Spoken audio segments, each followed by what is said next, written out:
एक छोटे से गांव में आरव नाम का एक युवक रहता था।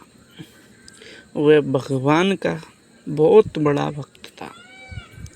हर सुबह मंदिर जाता, दीप जलाता और हाथ जोड़कर एक ही प्रार्थना करता, हे प्रभु, बस एक बार मुझसे बात कर लीजिए।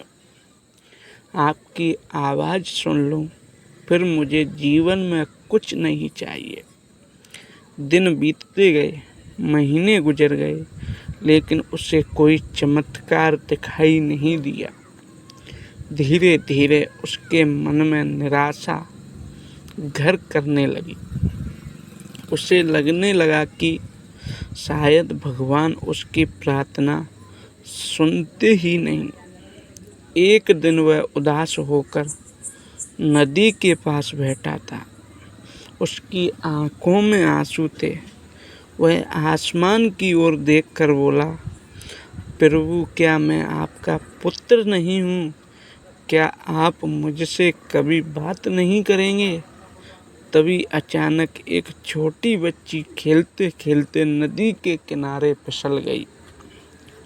उसका पैर फिसला, वह तेज बहाव की ओर बढ़ने लगी।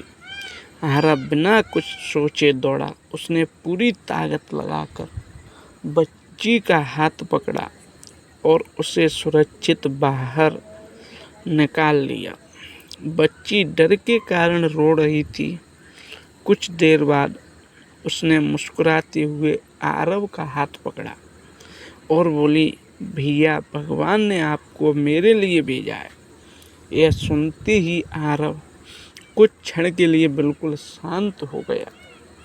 उसकी आंखों से आंसू बह निकले। उसे ऐसा लगा जैसे किसी ने उसके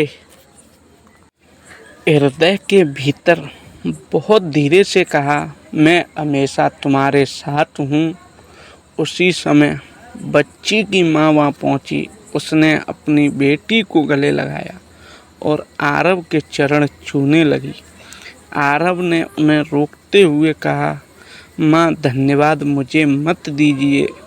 अगर किसी की मदद करना भगवान की इच्छा है तो मैं केवल उनका एक छोटा सा माध्यम हूँ।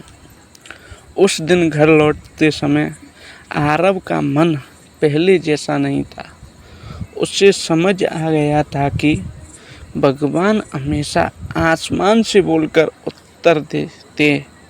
कभी वे किसी भूखे को भोजन कराने का अवसर बनकर आते हैं, कभी किसी रोते हुए इंसान की मुस्कान बनकर आते हैं, कभी किसी वृद्धा की सहायता करने का अवसर बनकर आते हैं और कभी किसी मासूम बच्चे की आवाज़ में हमें अपना संदेश सुना देते हैं। उस दिन के बाद आरव ने भगवान से यह कहना छोड़ दिया कि मुझसे बात कीजिए। अब उसकी प्रार्थना बदल गई थी, हे प्रभु, मुझे ऐसा इंसान बनाइए कि जहाँ भी किसी को मेरी ज़रूरत हो, मैं आपकी आवाज़ बनकर पहुँच सकूं।